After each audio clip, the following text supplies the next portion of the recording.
Nan St. George, she's got the title, Duchess of Tintagel. She's got the Duke. She thinks she has the power to protect her sister. Right. But the question hangs there, doesn't it? What does that power really mean when you've basically sacrificed your heart for it? Mm-hmm. Because this premiere, wow, it wasn't just picking up threads. It felt like a whole new statement.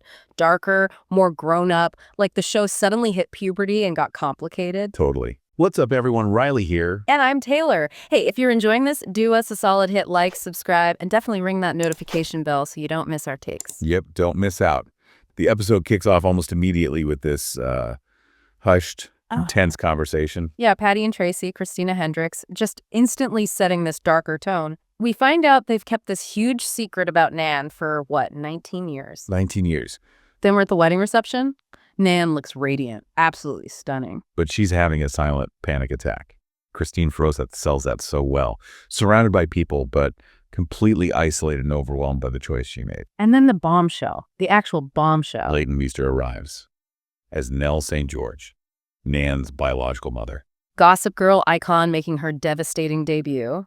It turns out Nell is Patty's estranged sister, and she had an affair with Tracy 19 years ago. It's layered, too. Patty's choice to lie felt, framed as selfish, but also protective in a weird way. Yeah. And now, maybe also exploited the situation. And the reconciliation felt surprisingly fast. We'll circle back to that maybe. Yeah. But they seem to unite against the patriarchal system that kind of trapped them both. Okay, so besides the main Nan-Gaethio triangle, there are other things moving. Conchita's dealing with potential financial ruin because Lord Breitlingsea is ill. And she pivots instantly. Alicia Bowe plays her with this great pragmatic energy, sees Cora Merrigan and her mom, and immediately thinks, okay, matchmaking business opportunity. I loved that. It shows how the Buccaneers have flipped the script. They came looking for titles. Now they're the brokers helping the next gen. It's a cool evolution. And Lizzie, finally getting a real storyline.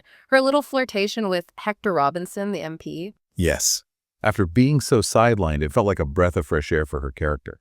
Give Lizzie some happiness. Please. And we have to mention Mabel and Honoria. That stolen dance at the wedding was so beautifully done. Quiet defiance, a little pocket of hope. Really sensitive portrayal. Right. So while all this drama unfolds in England, we cut to Italy. Bright sunshine, gorgeous coast. Total contrast. And there's Ginny and Guy, pretending to be Mr. and Mrs. Thwart, trying to lay low. It looks like freedom, but it's so ironic, isn't it? They are completely trapped. Headlines screaming about Ginny kidnapping Seadown's baby. Right. Because legally, back then, Ginny had zero rights. That baby was Seadown's property.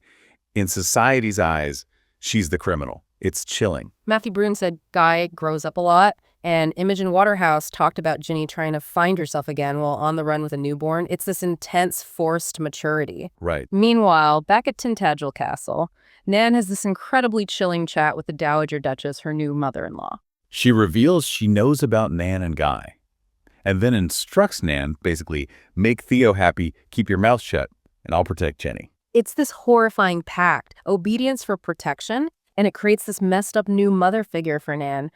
But here's the kicker from the creators. The Dowager apparently had her own Guy Fawkes-style forbidden love story back in the day. No way. Yeah. And she chose the title, The Institution, just like Nan did. It adds this layer of tragic understanding to her character. She's harsh, but maybe she sees herself in Nan. It explains so much. Wow. Okay, that reframes everything about her motives. That's fascinating. It really is. Okay, the beach scene. Yes. Nan and Theo consummate their marriage on their beach, but Nan's haunted by memories of Guy. The symbolism is thick there. A marriage built on lies, maybe. It certainly fuels the who's the father theories everyone's already buzzing about. Okay, so all this leads to the climax of the episode, the red dress. Iconic. After that terrifying cliffside confrontation with Lord Seadown, where he basically threatens her to find Ginny, Nan realizes just hiding isn't enough. She needs to control the narrative. So at the big black and white ball, she defies the Dowager's explicit instructions to blend in, be quiet, be invisible. And emerges in this absolutely stunning, fiery, provocative gown. It's a calculated explosion, designed to create a new scandal, to pull all the focus, all the gossip, onto her and away from Ginny. The symbolism is so potent. Like you said, it's the scarlet letter. She's owning the scandal, wearing it like armor. Nell told her to paint in scarlet, and boy, did she listen. It's the peak of her arc in the episode. And this whole premiere, it just rewires everything, doesn't it? Right. It shifts the show from like frothy romance to this darker, more complex drama about survival. It definitely shattered the pieces and leveled up. New conflicts, higher stakes. It delivers on that core idea of looking at power and history through a modern lens, especially with Nan. Okay, highs and lows. Yeah. Best moment, worst moment. You go first. Easy. The red dress reveal. Yeah. Hands down. Visually stunning, yes, but the meaning behind it, her weaponizing her title, declaring war on the gossip, it was just iconic. Totally agree. That was amazing. For me, though, performance-wise, the absolute high point was Patty and Nell confronting each other, Hendricks and Meester. Yeah, they were incredible. The raw emotion, the years of hurt, and Patty's line about always expecting her husband to cheat but not with her own sister. Oof, gut punch. It was messy and real, and that they found common ground felt earned thanks to the acting. That was my peak. Okay, see, that's interesting because while I loved the acting, the resolution between them is actually my pick for the weakest moment. Really? It just felt rushed. 19 years of this massive, life-altering betrayal, and they basically hug it out after like 1 or 2 intense conversations. I wanted it to simmer a bit longer, Felt a little too neat. Some critics kind of felt that way too. Fair enough, fair enough. And the theories are already flying. Theo and Lizzie. The Theo and Lizzie connection. Those little looks, the trailer hints. Fans are divided. Is it a brilliant twist, or does it do Lizzie dirty after everything she's been through? I'm in the do not want camp, making her Theo's second choice after Nan. No thank you. Let her have her own story. Agreed. Nan sleeping with both Guy and Theo so close together. The who's the father trope feels inevitable, but so many fans are groaning about it. Count me among the groaners. It feels lazy. Find a different source of drama. Please. And finally, the Dowager's secrets. Why was she so desperate to get Theo married? Why overlook Nan's massive betrayal? What is she hiding about Theo? Right. Her endgame is still murky. That's keeping us hooked. Definitely.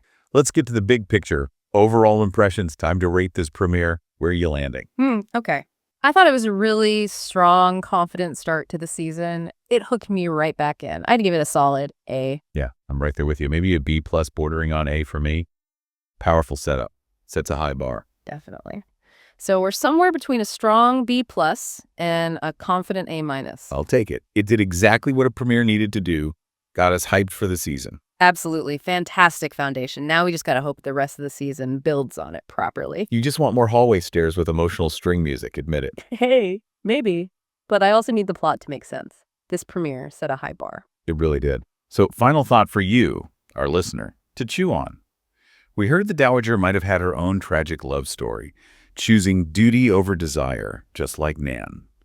Does gaining power in that kind of restrictive world actually give you freedom? Or does it just trap you in a different kind of gilded cage, maybe perpetuating the same cycle of sacrifice? Something to think about as you watch the rest of the season. Definitely something to mull over. Let us know your thoughts, your theories, your rating for the premiere down in the comments below. We love hearing from you. Yeah, join the conversation.